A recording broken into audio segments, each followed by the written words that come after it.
Thanks for staying with us.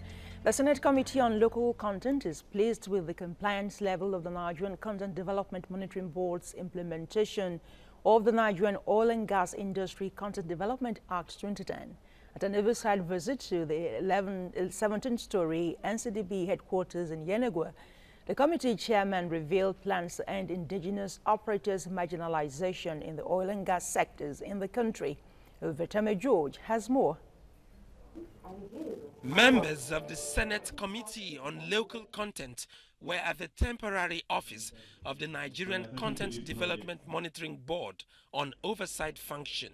Now that we've progressed a bit in the oil and gas sector, there are other sectors that also have impact in the entire value chain that we also need to look at in terms of construction, power, railway, ICT, and manufacturing as it were. So it rightly sits in our vision of what we want to achieve.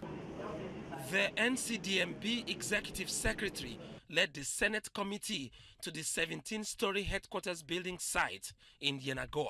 The most interesting part of this project is that it is local content driven. The contractors, the consultants that are executing this project are purely Nigerians. And this I see as a right step in the right direction.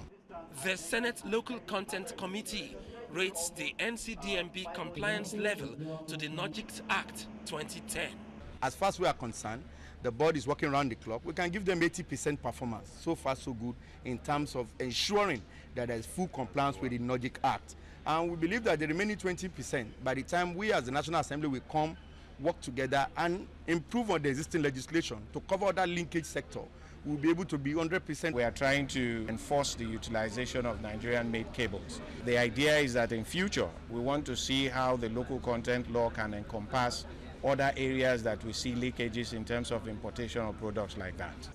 The Red Chamber legislators commended the NCDMB on the application of local content to ensure its building is 100% Nigerian, a feat unprecedented in the history of the country. Vetame George, TVC News, Yenagoa, Bayelsa State.